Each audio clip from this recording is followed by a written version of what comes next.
Ifeanyi Ejiofor, the lawyer to Nnamdi Kanu, the leader of the indigenous people of Biafra, IPOB, has said that the British authorities are not rendering enough help to his client who was picked up in Kenya and repatriated Nigeria to face charges bordering on terrorism and treason. Ejiofor added that there was every likelihood of connivance in Kanu's ordeal. The lawyer stated this on Wednesday while speaking during an interview with Arise TV. Ejiofor wondered why the commission had not visited Kanu since he was brought to Nigeria. He noted that unlike Kanu's 2015 arrest, when the commission was regularly visiting him while in detention, the British Commission was paying lip service to helping him this time around. He said, "I can confirm to you that the British High Commission is not doing much about this case. I can confirm to you that there is every likelihood of connivance in what happened to my client." Because sometimes in 2015, when my client was arrested, I know how they were keeping in constant communication with him and visiting him regularly, both when he was in DSS custody and when he was transferred to prison. But as at yesterday, a British national was arrested, and to date, they have not visited him, even when we have officially notified them of the situation. As at the time he was arrested as a British national because he had renounced his Nigerian citizenship over 5 years ago, and they are still talking about offering him consular services. Ejiofor warned the media to stop labeling Kanu's travel in Kenya as an arrest, arguing that it was a clear case of abduction, illegal imprisonment, torture, and extraordinary rendition.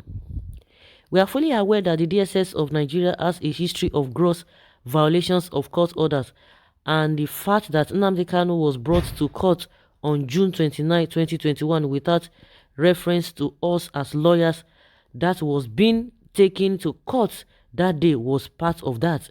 They have the court order to produce him on the 26th July 2021. It is immaterial that the court would go on vacation that day. They should have produced him but didn't produce him, and they have that history. It is a clear violation of court orders, Ejiofor said. So, guys, of course, but the way the British government has been pussyfooty about this matter, you begin to wonder, because ordinarily, because Nnamdi Kanu is a British citizen, maybe that is why they need to look at his side a bit. But when you look at what Nnamdi Kanu is fighting for, is agitating for, the British as a whole, the UK government as a whole, is not in support, because they believe in one Nigeria, and everybody has been crying every now and then that the reason why we are getting or we are experiencing this problem is as a result of being put together by the so-called British, which they don't want a separation in the first place. In my opinion, I think that is why they are being pussyfooty, but they don't have choice than to come to his rescue because he's a British citizen. So for a lawyer to be speaking like this, he knows exactly what he's talking about. He knows what he's saying. He knows what he's saying. And again, one thing that caught my attention is this issue of being a Nigerian citizen. Now we are hearing now that he has renounced or denounced, how will I put it, his Nigerian citizenship for the past 5 years.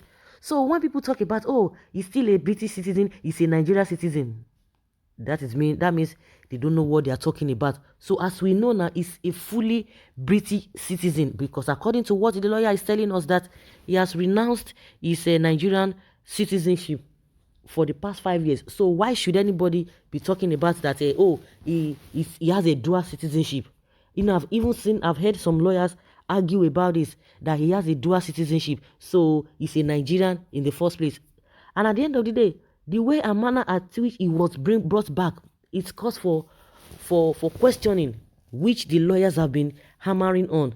And to make matter worse, you say you have evidence against this man, then why, for the past 1 month that he has been in the custody of the so-called DSS, and the day they were supposed to bring him to court, they couldn't bring him, telling us all manner of cock and bull stories, logistics here and there. Oh my goodness. Oh my goodness. It's very, very unfortunate. Nigeria will not be a mess if Britain has given Nigeria independence. It is against their interest to have a progressive Nigeria. The crisis they created in 1914 helped them to exploit Nigeria without much problem. So they will continue to keep Nigeria one in crisis while they continue their exploitation. It is the tragedy of Africa. Look at Mali. 8 months of French troops and 3 coups and counting. Our problem is from across the Atlantic Ocean.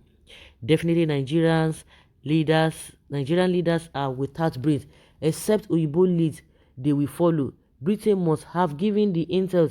The West will not rest until the entire Africa continent are like 80, where a president can be killed like a commoner.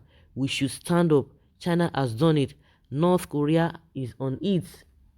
Obviously, even the deaf can see it and the blind can hear it. If not, Nigeria cannot be ruled by tyrants now.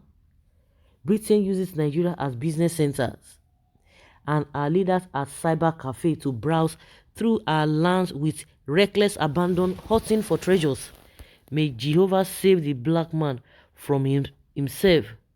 People now die like cockroach in Nigeria, and on this same platform, you will see inborn terrorists from their mother's womb defending tyranny and at the same avoiding anarchy.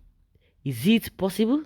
When you oppress me for too long, I have to chop your heart. It's normal. It's called cause and effect. Well, we love Omoyele Sowore is not enemy of progress. Thinking the West cares about Africans is insane. The stagnation and backwardness in the African continent is the arrangements.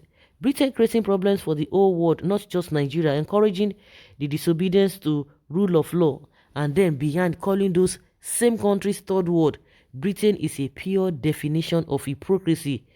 It is not likelihood, but a sure thing, but God will shock them to their destination. It will shock them on their way to getting to their destination points. When Kanu they called them out carelessly, him he don't know Habi, he disrespected them in their land and calling them names, so he caused the ordeal. Really? You think they work like that? You think that these people they reason like that? They don't reason like that. They go by what is by the law.